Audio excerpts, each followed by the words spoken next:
नमस्कार. गुन्हेगारी विश्व या आपल्या यूट्यूब चॅनलमध्ये आपले पुन्हा एकदा सहर्ष स्वागत आहे. घाटंगरी तालुका जिल्हा धाराशिव या गावात नितीन प्रभू जाधव वय वर्ष 35 हा तरुण राहत होता. तो विवाहित असून जीपवर चालक म्हणून काम करायचा. गावातील महिला मजुरांना शेतात नेऊन सोडण्याचे काम तो करत असे. त्याच्या जीपमधून अनेक महिला ये जा करत होत्या. त्यामध्ये गावातीलच अर्चना विनोद शिंदे वय वर्ष 32 ही देखील शेतात कामाला जात होती. ती विवाहित होती. कामासाठी ती नितीनच्या जीपमधून ये जा करायची. तिचा स्वभाव बोलका होता. दिसायला सुंदर होती. साहजिकच नितीनची नजर तिच्याकडे हळूहळू वळायला लागली. त्यातच तिचा स्वभाव बोलका असले त्याने तिच्याशी बोलणे सुरू केले. तीही बोलू लागली. सुरुवातीला किरकोळ बोलणे होत असे. ती नेहमीच जीपमधून ये जा करत असल्याने ओळख वाढत गेली. यातून त्याने तिचा मोबाईल नंबर घेतला. तिनेही लगेच त्याला नंबर दिला. त्यानंतर मनात येईल तेव्हा तो तिच्याशी बोलू लागला. गप्पा रंगत गेल्या. ती मोकळी ढाकळी असल्याने त्याने खडा मारून पाहिला. तिला बाहेर भेटण्यासाठी बोलावले. ती तयार झाली. दोघांची भेट झाली. दोघांची हॉटेलमध्ये जेवण खाणे झाल्यानंतर रूममध्ये जायचे ठरले. ती तयारच होती. दोघांनी एकांतात त्यांना हवे ते सुख दिले आणि घेतले. वासना शांत करून ते बाहेर पडले. त्यांच्यातील संबंध दिवसेंदिवस वाढतच गेले. बाहेरच्या बाहेर नितीनला अर्चनाकडून शरीर सुख मिळत असल्याने तोही खुश होता. घरात बायको आणि बाहेर अर्चनाकडून मिळालेल्या सुखामध्ये नितीन हवेत होता. दोन्ही महिलांना खेळवण्याचा हा प्रकार होता. हळूहळू अर्चना मात्र नितीनमध्ये जास्त गुंतत चालली. तिचा नवरा दारू पिऊन घरी आल्यावर सरळ झोपी जात असे. तिला त्याच्यापासून सुख मिळत नव्हते. ते सुख नितीनकडून मिळू लागल्याने तिने नितीनकडे तगादा लावला की आपण दोघे एकत्र राहू. मी माझ्या नवऱ्याला सोडून येते. एक बाई आपल्यासाठी नवऱ्याला सोडून येते म्हटल्यावर नितीन खुश झाला आणि त्याने त्यास होकार दिला. एके दिवशी अर्चना खरोखरच कपडे घेऊन नितीनच्या जीपमध्ये येऊन बसली. हे बघ, मी आले घर सोडून. आता आपण एकत्र राहूया.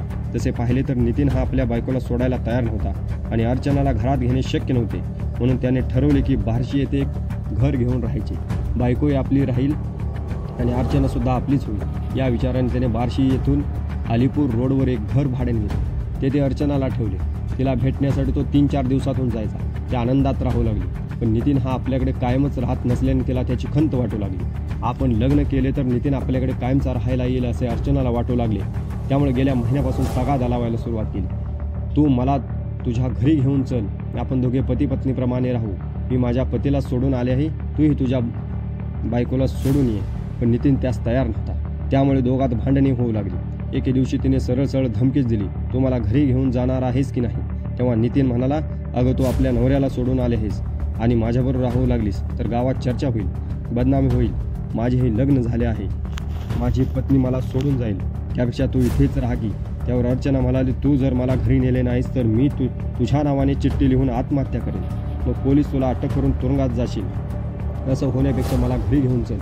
तरीही नितीन तिला घरी घेऊन जाण्यास तयार नव्हता.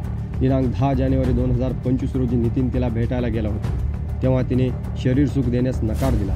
अगोदर मला घरी घेऊन चल, तेथे सुख देते असे त्याने सांगितले. यावरून दोघांमध्ये भांडणे झाली. अर्चना ऐकणार नाही. त्यामुळे तिची कटकट कायमची संपवायची या उद्देशाने तिचा खून करण्याचे ठरवले. त्यानंतर तिच्याशी गोड बोलून, तुला घरी यायचे आहे ना, घेऊन जातो. त्या अगोदर आपण हॉटेलात जाऊन जेवण करू, नंतर घरी जावं असे सांगितले.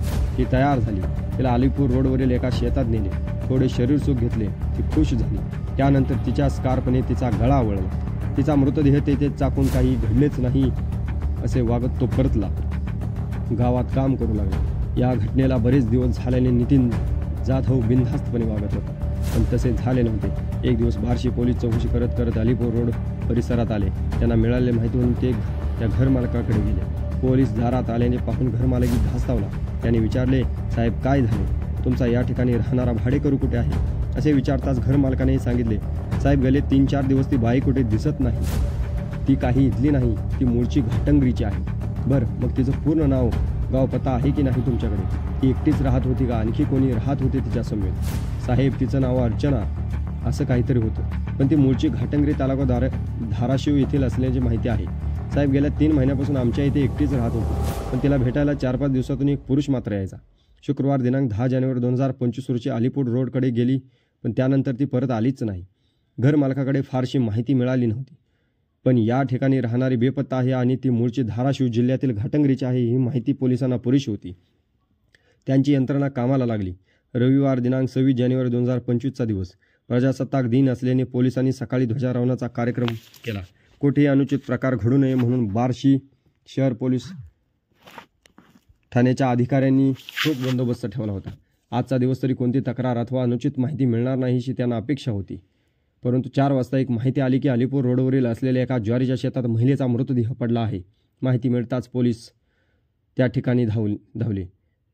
मृतदेहाची अवस्था अतिशय दयनीय होती, कारण खूप दिवस हा मृतदेह या ठिकाणी पडून असावा असे पाहता क्षणीच पोलिसांना समजून चुकले. मृतकाचे 2 हात-पाय तुटले होते. तोंडावरील मांस गळून गेले होते. मृतदेह कुजला असल्याने दुर्गंधी येत होती. मृतकाची ओळख पटणे अवघड होते. आजूबाजूला पुराव्यासाठी काही मिळते का याची पाहणी केली असता घटनास्थळाजवळ स्कार्फ, पैंजण, बांगड्या पडल्या होत्या. पोलिसांनी मृतदेह हा घटनास्थळाचा पंचनामा केला आणि परिसरात असणाऱ्या व्यक्तींना तुम्ही मृतकास ओळखता का असे विचारले, पण कोणीही ओळखू शकले नाही. दरम्यान पोलिसांचे खबरे माहिती काढत होते. त्यातूनच माहिती मिळाली की अलीपूर रोडवर एक महिला राहत होती आणि ती सध्या दिसत नाही.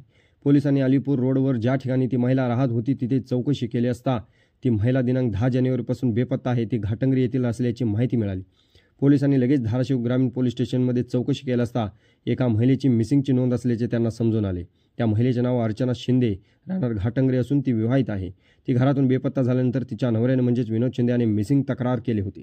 मिसिंग महिलेचे वर्णन आणि मृतदेहाचे वर्णन मिळते जुळते दिसत असल्याने पोलिसांना हायसे वाटले आणि त्यांनी पुढील तपास करण्यास सुरू.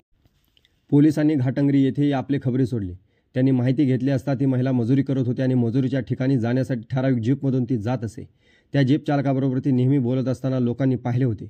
या जीप चालकाचे नाव नितीन प्रभू जाधव असून तो घाटंगरी येथेच राहणार आहे. तो सुद्धा विवाहित होता. पोलिसांनी नितीन जाधव याला चौकशीसाठी बोलावले असता अर्चनाविषयी विचारले असता त्याने आपण काही तिला ओळखत नाही असे सांगितले. पोलिसांनी त्याला सोडून देण्याआधी त्याचा मोबाईल नंबर घेतला आणि तांत्रिक विश्लेषणादरम्यान नितीन जाधव हा खोटे बोलत आहे असे पोलिसांना आढळून आले. तो मोबाईल नंबर कंपनीकडे पाठवून कॉल डिटेल्स घेतले असता नितीन चक्क खोटे बोलत असे समजून आले. नितीन हा जास्त वेळ अर्चनाशी फोनवरून गप्पा मारत असल्याचे समजून आल्यावर पोलिसांनी संशयावरून नितीन जाधव याला ताब्यात घेतले. नितीन जाधव याच्याकडे पुन्हा चौकशी केला असता तो पुन्हा ओढवडीची उत्तरे देऊ लागला. मात्र पोलीस त्याला म्हणाले, तू खोटं सांगू नकोस. आम्हाला तू कोणत्या महिलेशी तासनतास बोलत होतास, काय बोलत होतास याचे रेकॉर्ड आहे असे म्हणत त्याला सारे रेकॉर्डच दाखवले. तेव्हा मात्र त्याच्या डोळ्यात पाणी तरळू लागले. त्याने पोलिसांसमोर हात जोडले आणि म्हणाला, होय साहेब, मी अर्चना शिंदेचा खून केला. अलीपूर रोडवरील ज्वारीच्या शेतात सापडलेला तो मृत अर्चना हिचाच आहे आणि नितीन जाधव याने आपण केलेला गुन्हा कबूल केला.